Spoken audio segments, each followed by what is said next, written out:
Welcome to Mosa TV బులెటిన్ల ముందుగా headlines. 18 ఏళ్ల Gukesh D అత్యంత పిన్న వయస్కుడైన ఫీడే ప్రపంచ చెస్ ఛాంపియన్ గా నిలిచాడు. విద్యార్థులను పరామర్శించిన అనంతరం మీడియాతో మాట్లాడుతున్న బీఆర్ఎస్ నాయకులు.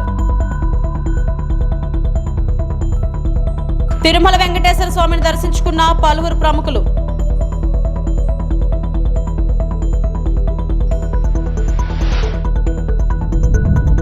భారత chess prodigy grand master D Gukesh chess ప్రపంచంలో చరిత్ర సృష్టించాడు. గుకేష్ దొమ్మరాజు 18వ ఏట ప్రపంచంలోనే 18వ మరియు అత్యంత పిన్న వయస్కుడైన చెస్ ఛాంపియన్. చైనాకు చెందిన డింగ్ లిరెన్ పై అతని అద్భుతమైన విజయం గర్వకారణంగా మారింది.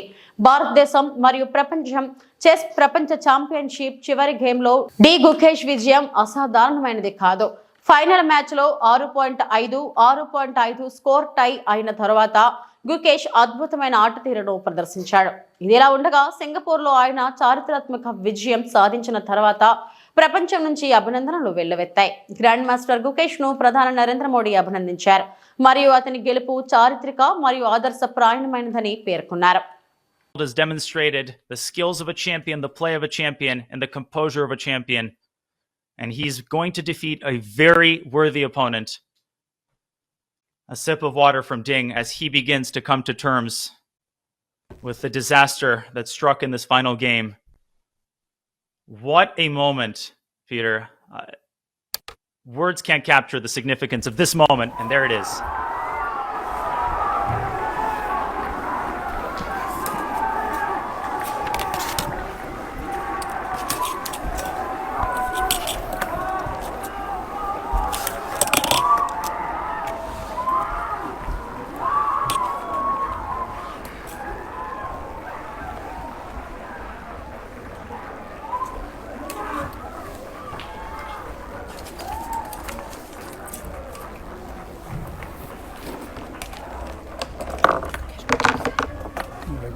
నిర్మల్ జిల్లా బాసర ఆర్డీయూకేటీని మంత్రి సీతక్క సందర్శించారు. ఈ సందర్భంగా విద్యార్థులు మంత్రికి పుష్పగుచ్చం ఇచ్చి స్వాగతం పలికారు. అనంతరం మంత్రి సీతక్క విద్యార్థులతో మాట్లాడారు. వారి సమస్యలను ఒక్కొక్కటిగా అడిగి తెలుసుకున్నారు. విద్యార్థులు చెప్పిన సమస్యలను త్వరలోనే సీఎం దృష్టికి తీసుకువెళ్లి పరిష్కరిస్తామని హామీ ఇచ్చారు. ప్రస్తుతం అత్యవసర పనుల నిమిత్తం ₹1 కోటి నిధులు కేటాయించినట్లు మంత్రి చెప్పారు. అనంతరం విద్యార్థులతో కలిసి భోజనం చేశారు.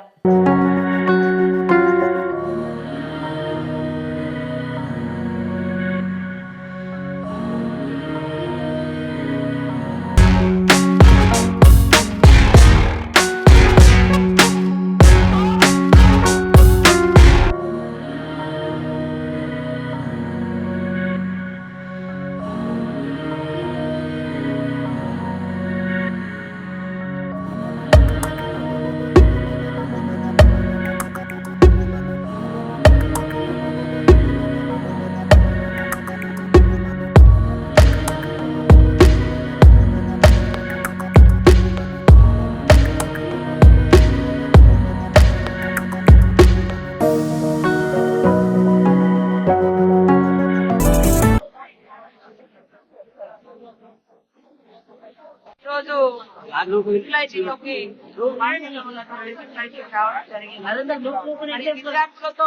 విద్యార్థులతో దాదాపుగా ఆ రోజు కాంగ్రెస్ ప్రభుత్వం వైఎస్ఆర్ గారి ఆధ్వర్యంలో మరి రాజీవ్ యూనివర్సిటీగా ట్రిపుల్ యూనివర్సిటీగా చేయడం జరిగింది. గత 10 సంవత్సరాల కాలంలో యూనివర్సిటీ యొక్క గొప్పతనం చాలా తగ్గించారు. బడ్జెట్ ఇవ్వలేదు, ఇన్ఫ్రాస్ట్రక్చర్ పెంచలేదు. ట్రిపుల్ ఐటీగా గత ప్రభుత్వం మార్చింది. కానీ ఇప్పుడు మళ్ళా కొత్తగా బీసీ గవర్నర్ గారిని వేసి మరి ఇచ్చినటువంటి అధికారులు కూడా కలెక్టర్ గారు కానీ ఎస్పీ గారు కానీ ఇతర స్టాఫ్ అంతా కూడా పిల్లలతో ఒక సమైక్య దృక్పథంతో సామరస్య దృక్పథంతో ఉంటూ వాళ్ళ సమస్యలన్నీ కూడా బీసీ గారు ఇక్కడే ఉంటూ పిల్లలతో పరిష్కరించే ప్రయత్నం చేస్తా ఉన్నారు. మా దృష్టికి కూడా చాలా పెండింగ్ సమస్యలు కూడా వచ్చినాయి. వెంటనే వీలైనంత వరకు ఆ సమస్యలు పరిష్కరించి ఈ బాసర యూనివర్సిటీ యొక్క గొప్పతనం మసకబారే పరిస్థితి నుంచి మరి ప్రపంచానికి అద్భుతమైనటువంటి స్టూడెంట్స్ నుంచి అందియాలంటే వాళ్ళు ఆరోగ్యంగా ఆనందంగా ఉండాలి. కాబట్టి వాళ్ళ ఆనందం కోసం, ఆరోగ్యం కోసం, క్వాలిటీ ఎడ్యుకేషన్ కోసం వాళ్ళు కావాల్సినటువంటి సమస్యలు చెప్పిండ్రు. వాటిని తొందరలోనే సీఎం దృష్టికి తీసుకెళ్లి పరిష్కరిస్తాం. ఇమీడియట్లీ ఇక్కడ వాళ్ళకు అవసరాన్ని బట్టి ఒక 1 crore రూపీస్ కూడా మేము ఇప్పుడు కేటాయించడం జరిగింది. విద్యార్థులకు కల్తీ ఆహారం పెడితే జైలుకు పంపిస్తామన్న సీఎం రేవంత్ రెడ్డి మాటలు నీటి మాటలే అయ్యాయని మాజీ మంత్రి బీఆర్ఎస్ ఎమ్మెల్యే హరీష్ రావు మండిపడ్డారు. మాటలే తప్ప చేతలు లేని ముఖ్యమంత్రి నిర్లక్ష్య తీరు వల్ల ఇంకెంతమంది విద్యార్థులు ఆసుపత్రి పాలు కావాలి, ఇంకెందరూ ప్రాణాలు కోల్పోవాలని హరీష్ రావు నిలదీశారు. వికారాబాద్ జిల్లా తాండూరు గిరిజన ఆశ్రమ పాఠశాలలో ఫుడ్ పాయిజన్ తో అనారోగ్యం పాలై నిమ్స్ ఆసుపత్రిలో చికిత్స పొందుతున్న విద్యార్థిని లీలావతిని హరీష్ రావు పరామర్శించారు. ఈ సందర్భంగా హరీష్ రావు మీడియాతో మాట్లాడారు. ప్రభుత్వం విజయోత్సవాలు జరుపుకోవడం సిగ్గుచేటు, సంక్షేమ పాఠశాలను సంక్షేమ పాఠశాలలుగా మార్చారు. మేము ప్రశ్నిస్తే వార్డెన్లు ప్రిన్సిపల్స్ మీద చర్యలు తీసుకుని చేతులు దులుపుకుంటున్నారు. నిధులు విడుదల చేయకుండా ఇబ్బంది పెడుతున్నారు. పెండింగ్ బిల్లులు క్లియర్ చేయడం లేదు. ఇప్పటికైనా కళ్ళు తెరిచారు. స్వాగతిస్తున్నాం. గురుకులాల మొక్కుబడి సందర్శన కాదు. ఆ విద్యార్థులకు నాణ్యమైన భోజనం పెట్టండి. ఫోటోలకు ఫోజులు ఇవ్వడం కాదు. పట్టెడు పనికొచ్చే బువ్వ పెట్టి పొట్ట నింపండి అని అన్నారు. లాస్ట్ టైం వాంకిడి ఆదిలాబాద్ జిల్లా వాంకిడిలో కూడా ఇలాంటి సంఘటన జరిగితే ముందు వాంకిడి ఆసుపత్రికి తీసుకుపోయి తర్వాత ఆసిఫాబాద్ ఆసుపత్రికి తీసుకుపోయి ఆడికెళ్ళి మంచిర్యాల దవాఖాన తీసుకుపోయి చేతులు దాటినాక నిమ్స్ ఆసుపత్రికి తీసుకొస్తే పాప ముక్కు పచ్చలారని బిడ్డ శైలజ నిమ్స్ ఆసుపత్రిలో చావుతో పోరాడి చివరికి మరణించింది. దాని నిర్లక్ష్యం ఎవరిది? మీది కదా. 5 రోజులు 5 ఆసుపత్రులు తిప్పి ఆలస్యంగా ఆసుపత్రికి తేవడం వల్ల శైలజ అనే బిడ్డ పాపం మరణం పాలైంది. ఇవాళ కూడా 10వ తారీఖు అయింది. ఇవాళకి 5 రోజులు. 5 రోజులు ఏం చేసింది మీరు? 5 రోజుల నుంచి ఆ పిల్లల్ని ఆసుపత్రికి తీసుకురాకుండా మీ తప్పిదాలను కప్పిపుచ్చుకోవడానికి దాచిపెట్టడానికి వాళ్ళను హాస్టల్లోనే ట్రీట్మెంట్ ఇచ్చే ప్రయత్నం చేసి ఇవాళ సీరియస్ అయిన తర్వాత పాపం లీలావతిని తీసుకొచ్చి ఇవాళ నిమ్స్ హాస్పిటల్లో జాయిన్ చేశారు. పాపం ఆ మౌనంగా మంచం మీద ఉన్న లీలావతిని చూస్తే మా మనసు కలిసివేసింది. కళ్ళల్లో నీళ్లు వస్తా ఉన్నాయి. ఇవాళ ఆడుతూ పాడుతూ చక్కగా చదువుకోవాల్సినటువంటి పిల్లల్ని ఇవాళ ఆసుపత్రుల పాలు చేస్తున్న రేవంత్ రెడ్డి ప్రభుత్వం. 49 మంది పిల్లలను పొట్టన పెట్టుకున్నది ఇవాళ ఈ కాంగ్రెస్ ప్రభుత్వం. 49 మంది చావుల కారణం రేవంత్ రెడ్డి గారి ప్రభుత్వం యొక్క నిర్లక్ష్యం తప్ప ఇంకోటి లేదు. మాట్లాడితే ఈయనను సస్పెండ్ చేస్తా ఆయనను సస్పెండ్ చేస్తా అని రేవంత్ రెడ్డి గారు మాట్లాడుతుంది. సస్పెండ్ చేయాల్సింది నిన్ను. ఎందుకంటే మెస్ బిల్లులు ఇవ్వకపోవడం వల్ల, సకాలంలో వాళ్ళకి రావాల్సిన బకాయిలు చెల్లించకపోవడం వల్ల నాణ్యత లోపించింది. తప్పు నీ దగ్గర పెట్టుకొని నువ్వు వార్డెన్ల మీదనో లేకపోతే ఆ గురుకుల ప్రిన్సిపాల్ల మీద వాళ్ళని బెదిరిస్తే ఏమొస్తుంది? ఇప్పుడు 6 నెలల బిల్లులు పెండింగ్ పెట్టినావు, 5 నెలల బిల్లులు పెండింగ్ పెట్టినావు. నిన్న మేము గట్టిగా హాస్టల్లకు పోయి మేము తిడితే నిన్న కొన్ని బిల్లులు ఇచ్చిండ్రు. ఎప్పుడు నిన్న మేము మొన్న మా సవితక్క పోతే నేను హాస్టల్లో పొన్న పోయి బీఆర్ఎస్ గొంతు విప్పితే నిన్న కొన్ని బిల్లులు ఇచ్చిండ్రు. ఇప్పటికీ కూడా చాలా చోట్ల ఇంకా కూడా పెండింగ్ లో బిల్స్ ఉన్నాయి. ఇవాళ పిల్లలకు షూస్ ఇయ్యలే, ప్లేట్ ఇయ్యలే, గ్లాస్ ఇయ్యలే, చెంచాలు ఇయ్యలే, కనీసం అన్నం సరిగా పెట్టలేవు, మెనూ సరిగా ఫాలో కానటువంటి పరిస్థితి ఉంది. ఇవాళ ఎక్కడ చూసినా గురుకుల పాఠశాలల్లో పాము కాట్లు, కుక్క కాట్లు, ఎలుకల కాట్లు, కరెంటు షాకులతో పిల్లలు ఆసుపత్రుల పాలవుతున్నారు. విషాహారంతో ఆసుపత్రుల పాలవుతున్నారు. నిన్న కూడా నల్లగొండ జిల్లా కేతపల్లి అనే మండల కేంద్రంలో సాయి గణేష్ అనే ఒక విద్యార్థి పాము కాటుకు గురై ఇవాళ ఆసుపత్రుల పాలైపోయిన పరిస్థితి. అంటే ప్రతిరోజు ఎక్కడో ఒక దగ్గర హాస్టళ్లలో విషాహారం గాని పాము కాట్లు గాని ఇవాళ పిల్లలు ఇబ్బంది పడుతున్నటువంటి పరిస్థితి. ఇది పూర్తిగా ప్రభుత్వ వైఫల్యం. ఇవాళ దురదృష్టం ఏంటంటే అన్ని శాఖలకు ఆయన్నే మంత్రి, విద్యాశాఖ ఆయన్నే, సాంఘిక. ఏలూరు జిల్లా ప్రముఖ పుణ్యక్షేత్రమైన ద్వారకా తిరుమల చిన్న వెంకన్న ఆలయాన్ని ఆంధ్రప్రదేశ్ హైకోర్టు న్యాయమూర్తి జస్టిస్ మల్లికార్జునరావు శనివారం సందర్శించారు. కుటుంబ సమేతంగా ఆలయానికి విచ్చేసిన ఆయనకు అర్చకులు, దేవస్థానం అధికారులు పూర్ణకుంభ స్వాగతం పలికారు. ఈ క్రమంలో ఆయన ఆలయ ఆవరణలో ప్రదక్షిణలు నిర్వహించారు. అనంతరం ఆలయ గర్భాలయంలో కొలువైన స్వామిని, అమ్మవార్లను దర్శించి ప్రత్యేక పూజలు జరుపుకున్నారు.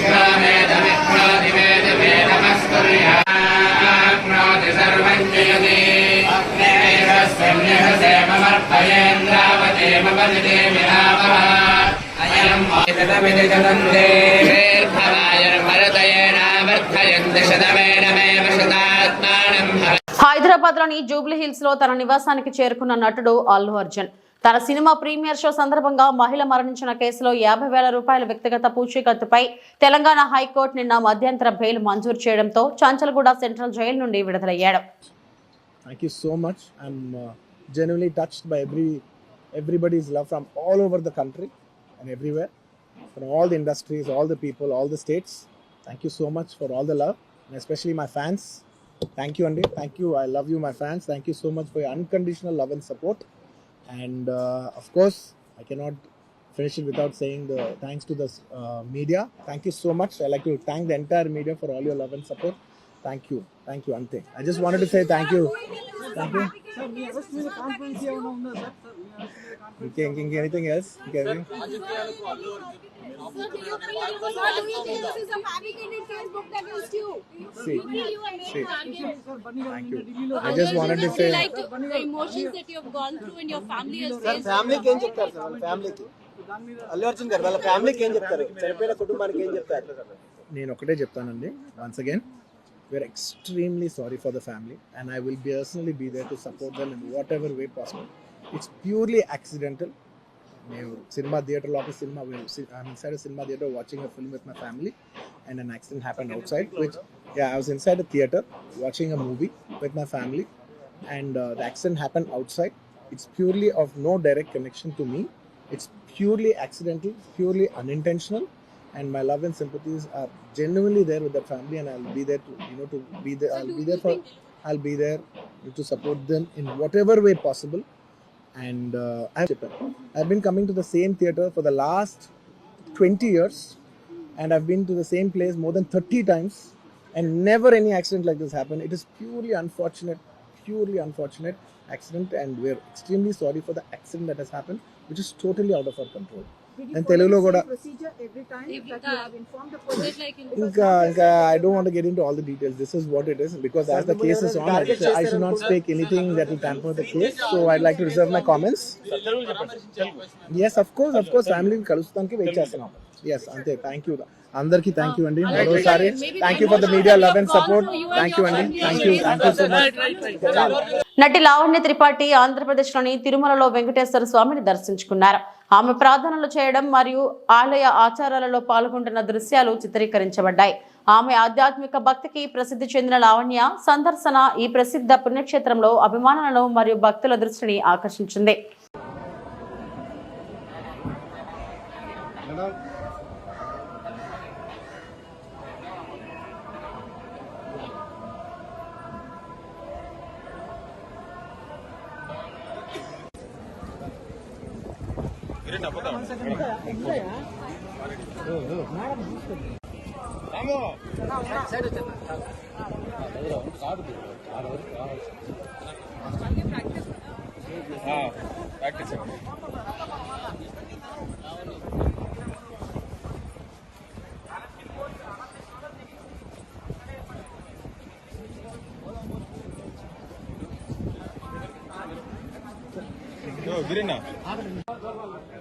మేడం బయట ది కేబుల్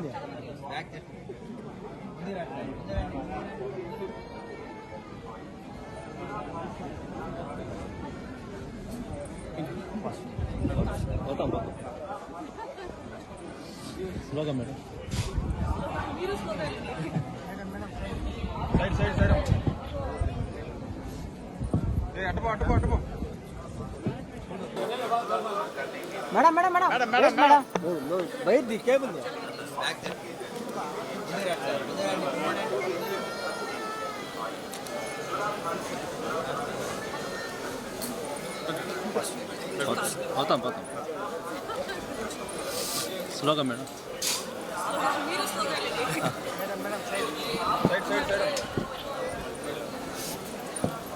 అటుపో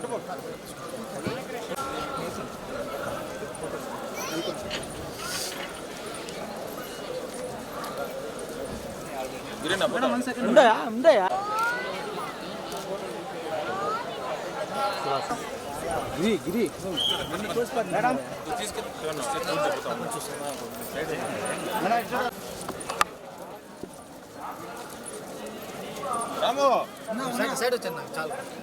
బెదరా ఉండి రాదు బెదరా 6 వరకు రావాల్సిన విజువల్ కేబుల్ వస్తా ప్రాక్టీస్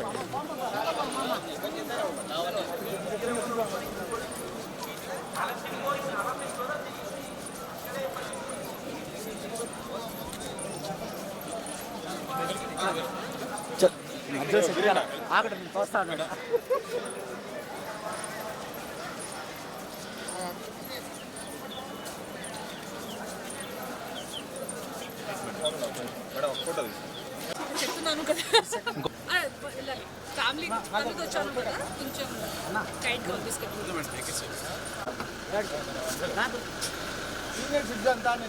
శ్రీవారి ఆలయంలో తనిఖీలు చేపట్టిన సిబిఐ అధికారులతో కూడిన సిట్ బృందం. శ్రీవారి ఆలయంలోని లడ్డూ పోటు, ఆలయం వెలుపల ఉన్న బూందీ పోటు, నెయ్యి నిల్వ కేంద్రం, మార్కెటింగ్ గోడౌన్లో ఆధారాలు సేకరిస్తున్న సిట్ బృందం లడ్డూ తయారీ విధానం, నెయ్యి వినియోగం, ప్రసాదాల తయారీ, నెయ్యి సరఫరాతో పాటు ఇతర అంశాలపై ఆలయ అధికారుల నుంచి వివరాల సేకరణ, అవసరమైన రికార్డులను స్వాధీనం చేసుకున్న సిట్ బృందం పోర్టు కార్మికులు, ప్రొక్యూర్మెంట్ సిబ్బందికి ప్రశ్నించినట్లు సమాచారం. నిన్న తిరుపతిలోని భూదేవి కాంప్లెక్స్ లో సిట్ బృందం కీలక సమావేశం. టీటీడీ ఈవో శ్యామలరావుతో సమీక్ష నిర్వహించిన సిట్ కీలక విషయాలు అడిగి తెలుసుకున్న సిట్ సభ్యులు.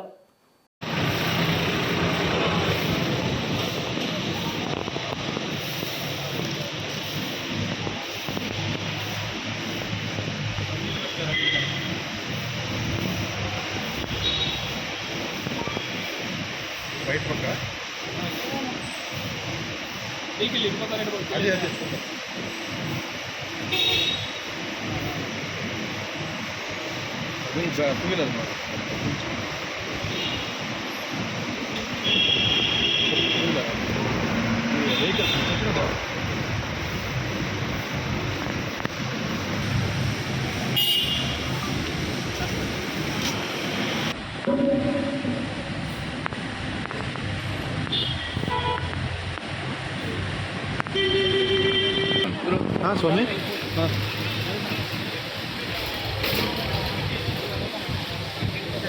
ఏదైనా మంచిది తీసుకురా స్వామి.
విశాఖ విజయఫ్ ప్రెస్ క్లబ్ లో గత 2 రోజుల ముందు భీమిలి నియోజకవర్గం మాజీ మంత్రి అవంతి శ్రీనివాసరావు వైఎస్ఆర్సీపీ పార్టీకి రాజీనామా చేసిన విషయంపై మాజీ marketing committee chairman, YCP senior నాయకులు ఆల్ఫా కృష్ణ అవంతిపై విమర్శల వర్షం కురిపించారు. భీమిలి నియోజకవర్గ ప్రజలకు మరియు పార్లమెంట్ పంపించిన అనకాపల్లి ప్రజలకు అవంతి ఏమి చేశావు? ఈ రోజు వైఎస్ఆర్సీపీ ప్రతిపక్షం వచ్చిన వెంటనే నువ్వు నీ ఆస్తులను, డబ్బులను కాపాడుకోవడానికి నీకు రాజకీయ భవిష్యత్ ఇచ్చిన వైఎస్ఆర్సీపీపై నిందలు వేయడం సబబు కాదని మండిపడ్డారు. వైసీపీ ప్రభుత్వంలో ఉన్నప్పుడు భీమిలిలో నీ ఆస్తులు పెంచుకున్నావు, కానీ పార్టీకి నువ్వేమి చేశావని, ఏపీ టూరిజం మంత్రిగా నువ్వు చేసిన సేవలు ఏంటని ప్రశ్నల వర్షం కురిపించారు. ఆర్థికంగా విశాఖ నీకు ఎంతో వచ్చిందని, కానీ నీ నియోజకవర్గ ప్రజలకు నువ్వు ఏమి చేశావని అన్నారు. వైఎస్ఆర్ కాంగ్రెస్ పార్టీ ఓటమి పాలైనప్పుడు అన్ని సర్దుకొని రాజకీయాలకు విశ్రాంతి చెప్పే నువ్వు ఈ రోజు పార్టీలు మారుతున్నావు. నీ కార్యకర్తలకు నీ ఇంట్లో పనిచేసే వారికి ఎలా గౌరవించాలో తెలియని నీకు జగన్మోహన్ రెడ్డిపై మాట్లాడే అర్హత లేదు అని తెలిపారు. సింహాచలం దేవస్థానం నీ సొంత ఆస్థానంలో వాడుకున్నాం. రాజకీయ భవిష్యత్ ఇచ్చిన వైసీపీపై తప్పుగా మాట్లాడటం సమంజసం కాదు అని అవంతిపై మండిపడ్డారు. అవంతి గారు వెళ్ళిపోతే మాకు ఇబ్బంది. అవంతి గారు లాంటి వాళ్ళను, అవంతి లాంటి బాబుల్ని, చాలా బాబుల్ని తీసుకొచ్చారు. కానీ వాళ్ళు వెళ్ళేటప్పుడు అవంతి శ్రీనివాసరావు గారు ఎప్పుడైనా భీమిలి నియోజకవర్గ నాయకులను కానీ, ప్రజలను కానీ, కార్యకర్తలను కానీ, వాళ్ళ కష్టాన్ని కానీ ఎప్పుడైనా నువ్వు పట్టించుకున్నావా? ప్లీజ్, వ్యక్తిగత ప్రయోజనాలు తప్ప నువ్వు ఎప్పుడైనా పార్టీ ప్రయోజనాలు ఉన్నాయా? అవంతి శ్రీనివాస్ గారి రాజకీయ జీవితం ఏంటో మీ అందరికీ తెలియదా? అలాంటి వ్యక్తి అంటాడు ఈరోజు పార్టీ కోల్పోయి 7 నెలలు అవుతుంది. నువ్వు ఇంకా పార్టీలోనే ఉన్నావు కదా. మీకు దమ్ముంటే, మీకు ధైర్యం ఉంటే జగన్మోహన్ రెడ్డి గారికి ఒక లెటర్ రాయపోయావా? జగన్మోహన్ రెడ్డి గారు మా వైఎస్ఆర్ కాంగ్రెస్ పార్టీ ఒక ప్రోగ్రాం తీసుకుని కలెక్టర్ ఆఫీస్ దగ్గర వినతి పత్రాలు ఇవ్వాలని చెప్పి ఒక ప్రోగ్రాం తీసుకుంటే ఆ ప్రోగ్రాం ఒక రోజు ముందు వీరు ప్రవచనాలు చెప్తారు అవంతి శ్రీనివాసరావు. అందుకే అవంతి గారి చెప్పా, నువ్వు మాకేం చెప్పక్కర్లేదు, ముందు నీది మీరు శుభ్రం చేసుకో. వారు వెళ్తూ ఇంకో మాట అన్నారు, తాడిపల్లి నుండి ఇస్తే ఆదేశాలు బ్రిటిష్ కాలం నాటి పద్ధతులు. మీ ఇంటికి వచ్చి వాళ్ళ సీతమ్మ దారా పార్టీ అధ్యక్షులు వారు పెట్టిన దయాదాక్షిణ్యంతో, వారి పెట్టిన భిక్షతో మంత్రి అయ్యగలిగావు. నీ కూతుర్ని కార్పొరేటర్ చేసుకోగలిగావు. నీ కూతుర్ని డిప్యూటీ మేయర్ చేయడానికి నువ్వే బ్రిటిష్ కాలం అని అన్నావే, ఆ వ్యక్తి దగ్గర కాళ్ళు పట్టుకున్నటువంటి చరిత్ర నీది అవంతి శ్రీనివాసరావు గారు అని చెప్తున్నా. రాజకీయాల్లో నీలాంటి కలుపు మొక్కల్ని ఏరివేయాలి. నువ్వు పోతే నీలాంటి వాళ్ళు 100 మంది వస్తారు. నువ్వు పోయినంత మాత్రాన భీమిలి నియోజకవర్గానికి దరిద్రం పోయింది, శని పోయింది, పీడ పోయింది, పీడ విరగడైంది. భీమిలి ప్రజలు ప్రశాంతంగా ఉన్నారు. నమస్కారం పెడితే సంస్కారం పెట్టని దిక్కుమాలిన సంస్కార హీనుడివయ్యాను. నువ్వు మా జగన్మోహన్ రెడ్డి గారి గురించి, మా పార్టీ గురించి మాట్లాడు. నీకు హక్కు ఉంది, వెళ్ళిపో. 2009లో ఏ పార్టీలో ఉన్నావు? 2014లో ఏ పార్టీలో ఉన్నావు? 2019లో ఏ పార్టీలో ఉన్నావు? రేపు ఏ పార్టీలో ఉంటావు? కంటెంట్ నిల్లు, క్వాలిటీ నిల్లు, కటౌట్ నిల్లు, క్యాష్ ఫుల్ అని చెప్పి విర్రవీగుతున్నావు అవంతి గారు. కన్న తల్లి లాంటి పార్టీ మంత్రి పదవి ఇచ్చి లంసింగ్ లో ఇబ్బందులు పడుతున్న పర్యాటకులు. అల్లూరు జిల్లా ఆంధ్ర కాశ్మీర్ గా పేరు పొందిన లంసింగ్ చూడటానికి పర్యాటకులు ఎగసిపడుతున్నారు. ఈ నేపథ్యంలోనే చెరువులు, వ్యానం వెళ్లే యూ పాయింట్ రహదారిని ప్రైవేట్ వాహనాలు తిరగకుండా నిలిపివేసిన అధికారులు. పర్యాటకులు, వృద్ధులు, చంటి పిల్లలు కాలునడకన వెళ్లలేక అవస్థలు పడుతున్నారు. జీవనోపాధి కోల్పోయామని ఆవేదన చెందుతున్న జీప్ డ్రైవర్లు, అధికారులు వెంటనే స్పందించి పర్యాటకులకు ఎటువంటి ఇబ్బందులు లేకుండా జీప్ డ్రైవర్లకు జీవనోపాధి కల్పించాలని స్థానిక మాజీ సర్పంచ్ కొర్ర రఘునాథ్ కోరుతున్నారు. తెలీదు, వీళ్ళెవరూ మాకు సహకరించలేదు. పిల్లా జల్లతో మేము చాలా ఇబ్బంది పడ్డాం. ఈ విషయంలో కలెక్టర్ గారు చొరవ తీసుకొని మళ్ళీ వీళ్ళ పళ్ళు తిప్పి ప్రజలకి ఇబ్బంది పడకుండా చూడాలని నేను కోరుకుంటున్నాను. ప్రజలు చాలా ఇబ్బంది పడ్డారు పిల్లా జల్లతో. ఒక హ్యాండిక్యాప్కి చాలా, అతను పాపం వికలాంగులు, అతను రావడానికి కూడా చాలా ఇబ్బంది పడ్డాడు. ఎవరు ఆయనకు హెల్ప్ చేయలేదు. ఆయన అక్కడే అలాగ వచ్చాడు. ఆయన పాపం ఒక్క కాలుతో వచ్చాడు. ఆయన దివ్యాంగుడు. ఆయన ఈ విషయంలో కలెక్టర్ గారు చొరవ తీసుకొని ఈ సమస్యను పరిష్కరించాలని ఒక ప్రయాణికుడిగా కోరుకుంటున్నాను. మేము వైజాగ్ హైదరాబాద్ నుంచి వచ్చిన వాళ్ళు. మా మదర్ 75 ఇయర్స్. తను వెహికల్ ఉందని వచ్చాము మేము. యాక్చువల్ కానీ కారు ఎక్కితే కారు పాడైపోతుంది. రోడ్ వేయడం కూడా మంచిది. ఒకటి రోడ్ వేస్తే బాగుంది, టూరిజం డెవలప్మెంట్ అవుతుంది. ఎందుకంటే వీళ్ళకి ఇంకోటి కూడాను, ఇక్కడ జీపులు పెట్టుకొని బ్రతకాలనుకున్న వాళ్ళకి వాళ్ళ కడుపు కట్టడం కరెక్ట్ కాదు. ఎక్కడానికి 100, దిగడానికి 50 పెడితే రీజనబుల్గా ఉంటుంది. కానీ అందరికి ఇలా ఎక్కిస్తే ఎవడు రాడు ఇక్కడికి. మేము వెళ్ళి చెప్పేస్తాం ఎక్కడానికి లేదు, అనవసరంగా ఇక్కడ రావడము. ఈ చిన్నపిల్లలతోటి, ఓల్డ్ ఏజ్ వాళ్ళతోటి, హార్ట్ పేషెంట్లు అయితే చచ్చిపోతారు. చాలా దారుణం అండి. అసలు మన వచ్చిన వాళ్ళు మధ్యలో హైదరాబాద్ వెనక్కి కూడా వెళ్ళలేము, మేము వెనక్కి వెళ్ళలేము, ఇక్కడ ముందుకు వెళ్ళలేము. ఇక్కడ పిల్లలతో పాటు కొంచెం అది. నమస్కారం అండి, నా పేరు రఘునాథ్, ఎక్స్ సర్పంచ్ లంసింగి. అయితే ఇక్కడ 2015-16 సంవత్సరాల నుంచి యూ పాయింట్ సిరులవన గ్రామంలో ఇక్కడ 42 కుటుంబాలతో నివసిస్తున్నారు. ఆ 42 కుటుంబాల్లో ఒక 30 మంది యువత ఉన్నారు, నిరుద్యోగులు ఉన్నారు.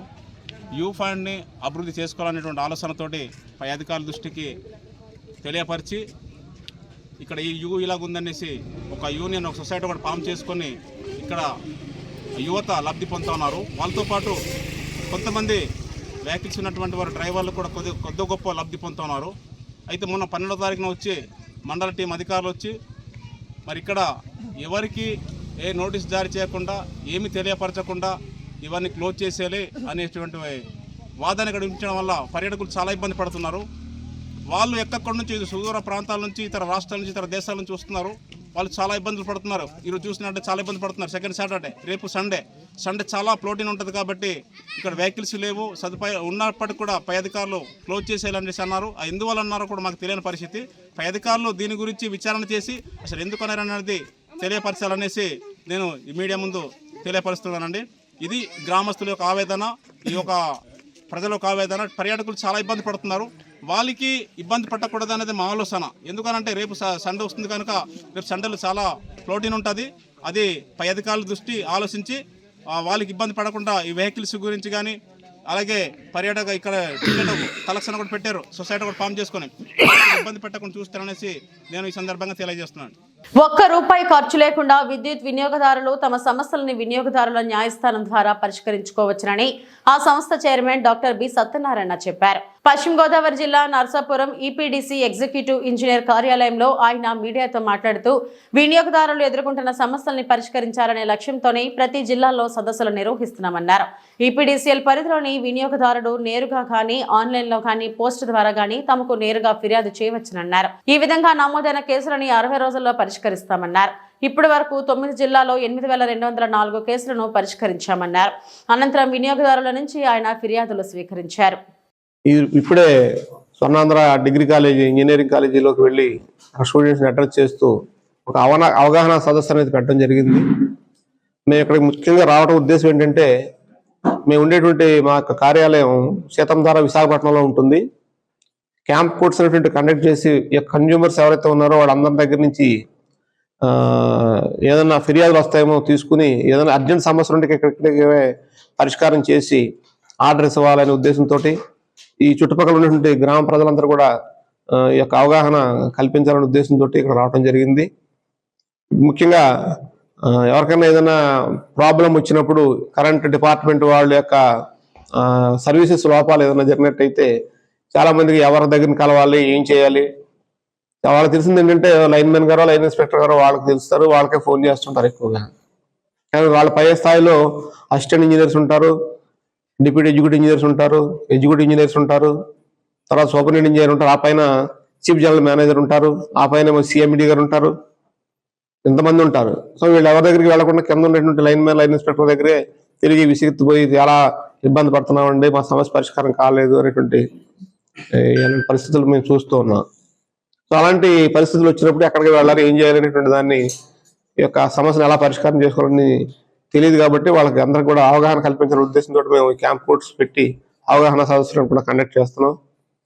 ఎవరికైనా ఏదైనా సమస్య వచ్చినప్పుడు ముందుగా చేయాల్సింది ఏంటంటే, టోల్ ఫ్రీ నెంబర్ ఒకటి ఉంది విద్యుత్ సంస్థది, కాల్ సెంటర్లో సంబంధించి వాళ్ళు మెయింటైన్ చేస్తారు. ఇది టోల్ ఫ్రీ నెంబర్ 1912 1912. ఇవి ఇప్పటివరకు నా బులెటిన్ అప్డేట్స్. నమస్తే.